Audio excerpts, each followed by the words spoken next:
Hello everyone, just wanted to give a quick update. I started off with hammer throw.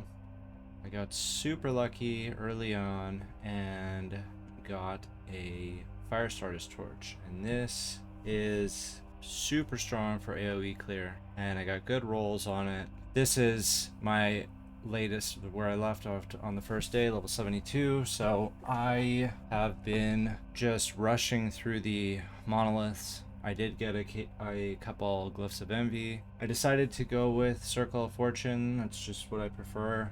It's a bit faster for my playstyle. I'm not a big fan of having to stop and check the prices of something if I get a decent item and go through the market and then, just see the different values that people have. It's just a lot more time consuming when you're in the Merchants Guild. So I stick with Circle of Fortune.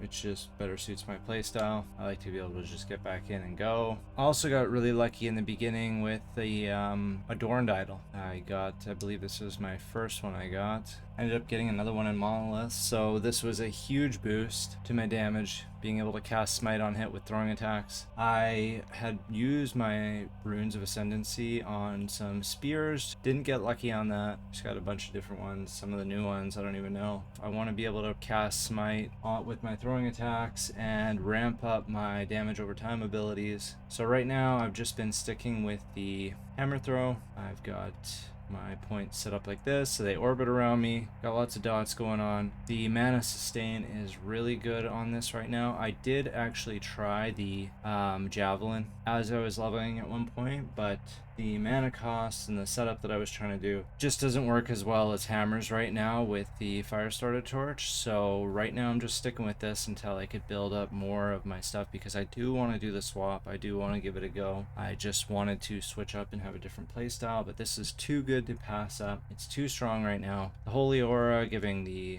Ignite chance, Electrify chance. I've got a whole bunch of dots stacking up really quick with Smite, scaling the damage over time. Electrify works really well with the passive changes. So this is where I'm at right now for this. And I've got some clips from stream. I played a little bit after as well when I was in Monoliths, just blasting through. Put some points in my Weaver tree. I am going for experience first. I think this is always the way I'm going to go when I have to decide on what I want to boost first. It's always going to be prioritizing experience. I want to level up as fast as I can, because those extra points and the passive tree are super strong. The rest, you got to farm and target farm and all that good stuff, but definitely I always prioritize levels and passive points, and then the rest after that. So I went to the experience. I don't want to see arena echoes. To me, it actually would work pretty well with my my build doing the hammers, but I like to be able to move around. I'm trying to adjust to the WASD. The season start has been really good for them. Really enjoying everything. So where I went after the experience was to remove the arena echoes, loot lizards.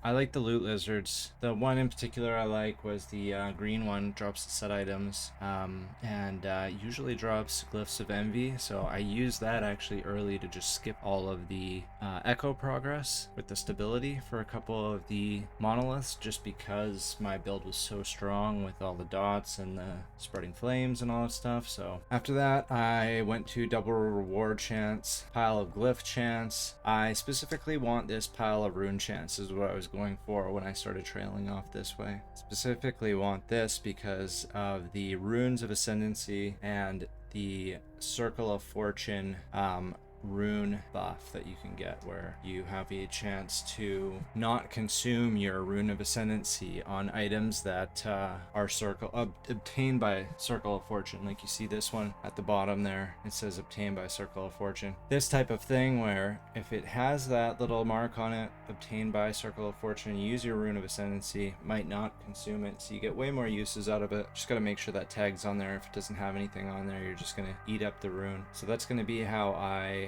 try to get a good spear with the high stats that I want. But for now, this is what I got, and just going to head down this way to the dungeon keys. I'm gonna have to go into the Lightless Arbor, and then I'm gonna want to head into Julra and start slamming my gear, making some forge pieces with the minus mana costs and stuff like that.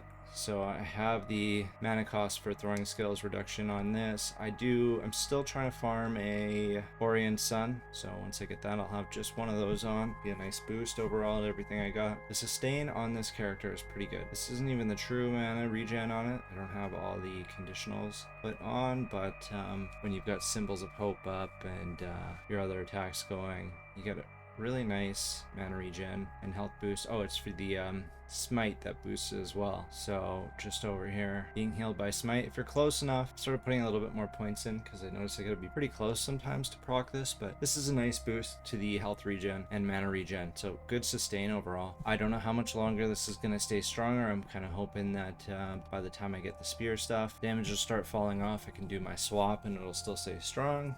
Because I want to be playing something different this season. I know a lot of people are playing Void stuff. They have changed up the Void stuff, so it's not all the same stuff, but Racing Strike's really strong right now. The other boost that I got that was pretty big was this right here, this Orion's Descent, and this was part of the Weaver tree, the Seeker of the Shards. You get the Seeker Summit Woven Echo. You can actually get that from the vendor. The more you buy, the higher rank you get, you'll unlock more, and then you can head in there. I lucked out and got this on the first try, so didn't have the best stats on it, but still even just the lowest stat of 30% chance to cast Smite on hit, super big for this build. So I'm able to get lots of stacks really quick, Ignite, Electrify, and all that good stuff right now. So yeah, build's pretty smooth, really strong. A lot of the builds are strong in the beginning, so it's not too much to worry about. You can see my resistances are doing pretty good here. I went with the increased experience. The only other choice for me besides this right now would be the Adorned Idol drop rate or uniques, but I always like to prioritize experience, so I got experience. I wasn't going to rerun this one again. I got terrible options, so this one I went with all resistance for the